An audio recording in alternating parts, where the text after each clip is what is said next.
Nirmal? Yes, I'm here.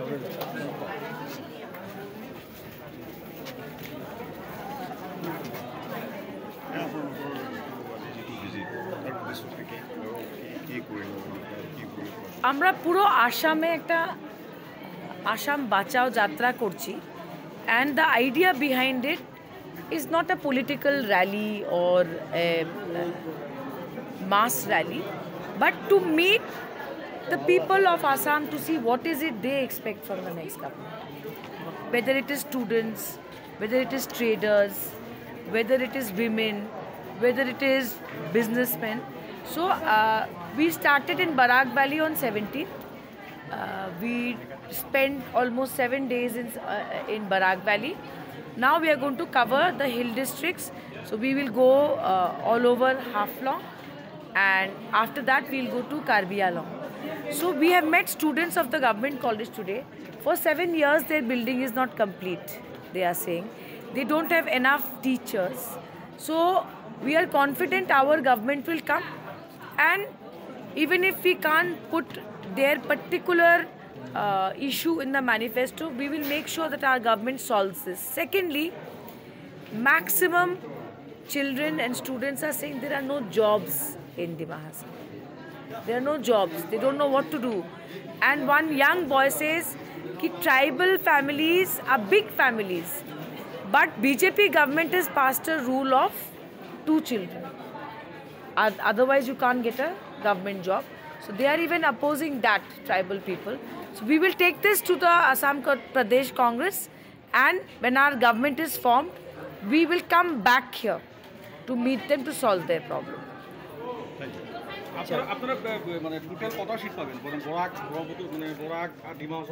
আমাদের internal survey দেখাচ্ছে যে মহাজোটে আমাদের 101টা সিট হবে, অ্যান্ড আমরা এটা কনফিডেন্ট, কারণ মানুষ সাইলেন্ট আছে।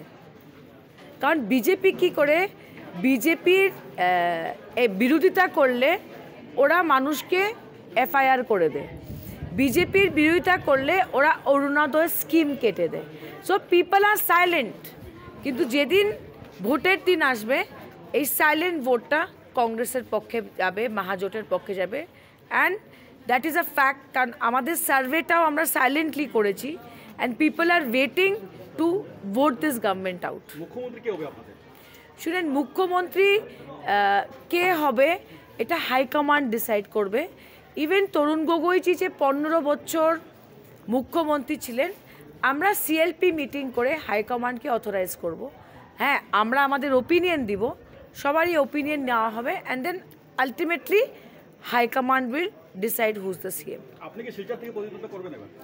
না, শিলচর থেকে প্রতিদ্বন্দ্বিতা করার আমার কোনো মনোভাব নেই, এবং আমি অনেক আগেই বলেছি যে I prefer to work for the party in this election and not become a candidate my self. Last question, মহাসড়ক নিয়ে কি বলবেন? কি মহাসড়ক নিয়ে কি বলবেন?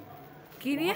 মহাসড়ক আমি বলবো যে কিছুদিন আগে নীতিন গাডকারি জি এসে শিলচরের মধুরা পয়েন্টে অটল বিহারী বাজপেয়ীজির মূর্তি স্থাপনা করেছে।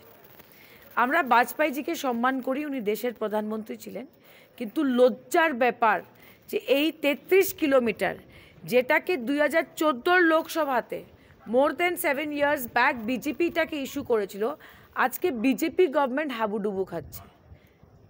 দে have made absolutely no progress, no progress. আগে বিজেপি বলতো যে তরুণ গগৈজি বরাকের উন্নয়ন চায় না, ডিমাসার উন্নয়ন চায় না।